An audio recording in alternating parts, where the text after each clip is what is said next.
Ladies and gentlemen, Michael Palmisano here, back on GuitarGate. Frank from Northern Virginia. Frank, thanks for being a subscriber on the website. Want some CCR? Man, I love CCR. We've never done it on this channel. This is Fortunate Son on the Ed Sullivan Show. I have not seen this. I don't think I've ever learned this tune. Let's hit the button.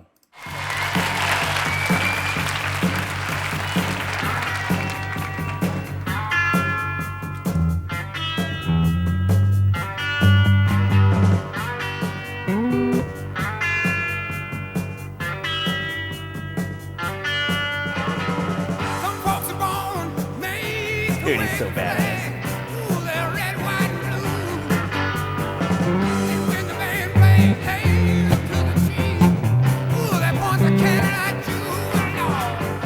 Okay, so first things first. I'm in tune, they are not. They're in tune to each other, but I checked my tuning before this video. I am dead on. This is G, okay? So it's G, F, C is the main vibe. So that is 1 flat 7 4 if G you feel as your home bass. It is also, of course, can be looked at as a 5 4 1 in the key of C, because that would be all in key. Now, so forgive me if it sounds a little off, but your basic vibe here is that your bass is driving, right? Just staying right on. It's a pedal tone. And then you have John Fogerty with the bitchin' guitar sound coming up with a piece of G, piece of F, piece of C, and then I gotta figure out the next part. But you might wonder, how did I just figure that out off the top of my head? I didn't really. We're gonna go through and make sure, but from watching where the chords change in the verse, it definitely goes G, F, C. Then when I go back and hear it, I'm just assuming that we're going to be major chords and I'm playing those little dyads. That's what it sounds like. When you learn a lot of tunes, you take educated guesses, but it's basic. The G.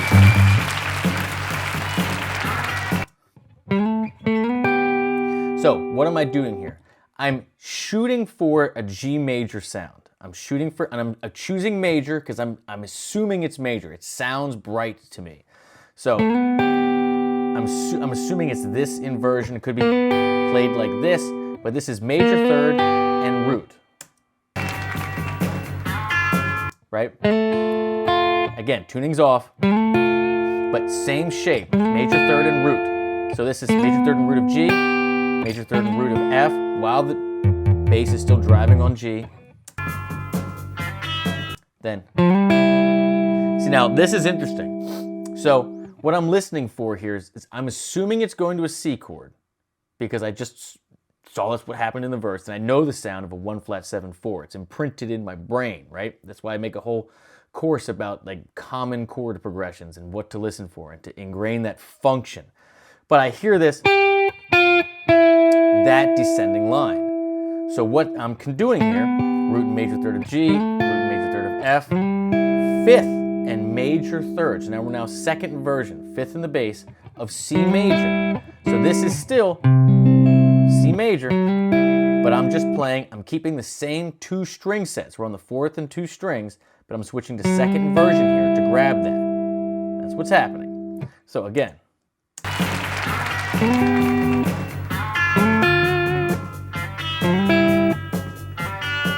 So I'm hearing this go down to a D, so, but it sounds like the same drop, or the same slide up.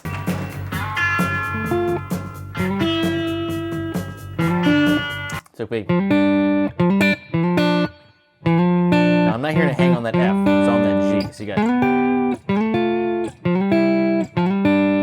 yeah, so the key takeaway is G, F, E, D, and in the bass, you're sliding up major third of G, which is B, major third of F, which is A. You got 5th and major third of C, which is G and E respectively. And then right back, F to G to a D. You might be in an open tuning to get that, because it's unnatural. And then that rumpong. It is a low, he's got to be in an open tuning, because you can see him kind of pull off. Yeah, you can see his hands off it, but you're hearing that G. So he's in an open G tuning. So you can accomplish that by going, you know, it's minor third, might be like a pull it like. So he's doing it like minor third, like imagine it's like this. So minor third, pushing into the major third, but it's here. So you go, or you make do. Anyway, onward. Just driving. Bass still on G. Now the bass moves. Flat 7. 4. Damn, he sounds good.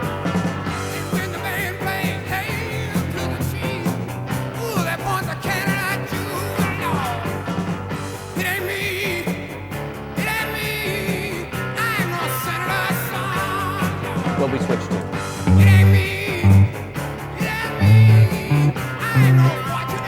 We go to a 5 there.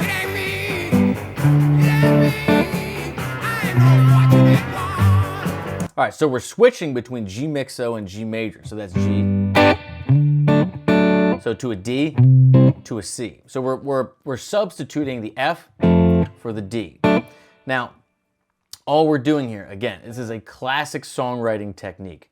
It's in so many songs where you keep the tonal focus, the home base, right? The tonic center as G, but for the verse, you do 1 flat 7 4, and for the chorus, you should be 1 5 4. You're substituting the flat 7 for the 5.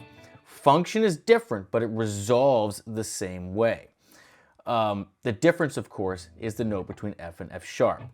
D contains that F sharp, the leading tone, which is 1 half step below your resolution, your tonic, and F will obviously contain F, which is 2 frets, right, or a whole step below. So when you're soloing, you think G, G, G, G. But if you're going a pass over both of those, F to F sharp, that's what you're thinking. F to F sharp, that's what you're thinking, because the F sharp is going to be the note as the third of the D. That's going to be the note that creates the function. And that's why you would choose that different function over the chorus, right? You would choose that different note to get that different function, but still resolve to the same place.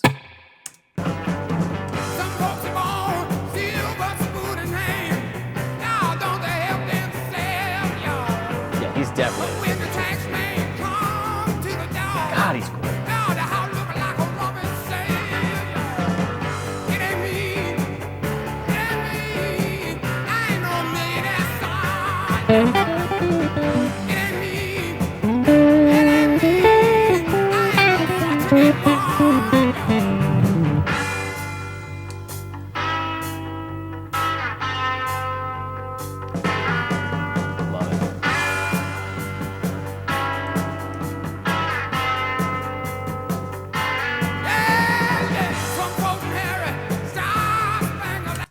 I love him so much.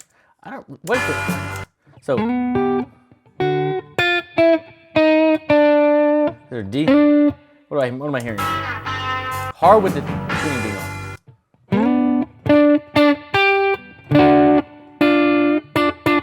Okay, so we're thinking like a G7. Bass still on G.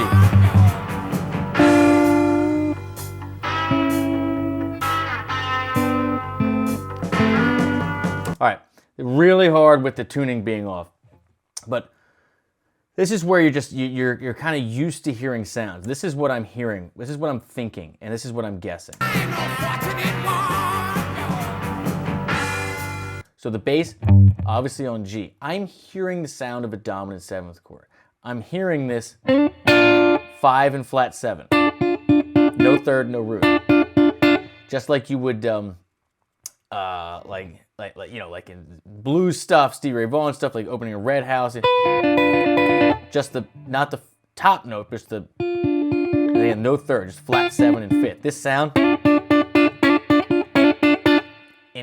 imprint that in your brain.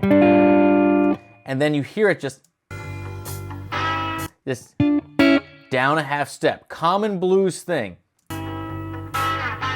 And then go all the way down, and I'm thinking to myself, he's still going to be implying the other chords.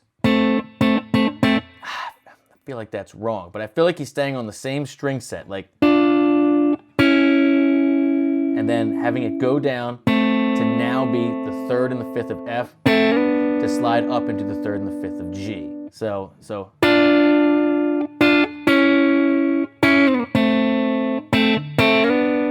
that's my guess. And I'm guessing that because I feel like he's staying with the dyad thing. I don't hear the inversion changing in the two notes, meaning the relationship between the two notes of the dyad. I don't hear that. The structure seems to stay intact. So what I'm hearing is start on G7, a chromatic one note down, right? Function didn't change. We're just creating that kind of diminished sound, right? That common blues go down a half step thing. Then down into the F, it's brightening up, so we're playing the major 3rd and 5th, slides up to resolve into G. Educated guess.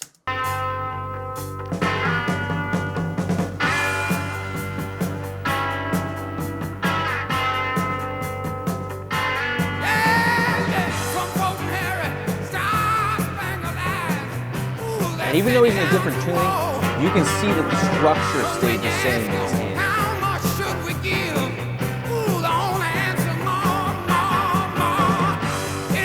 What a great video.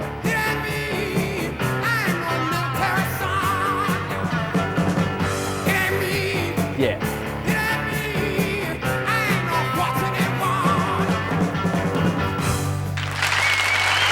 Dude, 2 minutes and 4 seconds of the heat. Who gave me this? Frank, love it. Huge CCR fan. And you know what it reminds me? These old tracks that we all know and love, I know this is supposed to be a reaction channel. We need to do more of these because these older groups really boiled down things to their core elements. It's a 2-minute track, okay? And in that track, so many things to talk about, right? You got a pedal tone bass line versus a moving bass line which covers the chords, right? So you got something that's implied and then it manifests. You got a 1 flat 7 to a 4 for the verse, then it goes 1 5 4 to the chorus. Classic songwriting technique. A lot of those are inverted. Like one of my favorite songs, Angel from Montgomery, John Prine. It's the opposite. The verse, it saves the 1 flat 7 4 for the chorus, but the verse, has the 5 and the 4 in it, if I remember that correctly. Then for the lead lines, you got that dyad thing where it keeps the structure, flat 7, goes down diminished, goes down to brighten up to get the piece of the flat 7 chord, and then turns back into the 5, or the 1, sorry. All those little things, but also crazy tone, great attitude. Love that they're in a barn.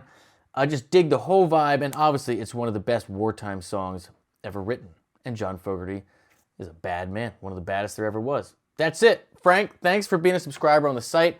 People like you that make the extra jump and pay the $10 make all this possible. It makes my whole life possible, and it's just the joy of my life to be an online teacher. I'm forever grateful for each and every one of you. If you'd like to be like Frank and take my lessons and my courses, you get access to this page. You get to pick which comes next. That's a little perk for all you subscribers out there. I'd love to be your online teacher, and honestly, it's just a community. You find great music that you otherwise wouldn't. You see people picking this thing up every day, and you know what it'll do? It will inspire you to keep picking it up every day. That's what makes it different. That's what Guitar Gate's all about. I love you. Be safe out there. Be kind to one another. Keep it in your hands. Cheers.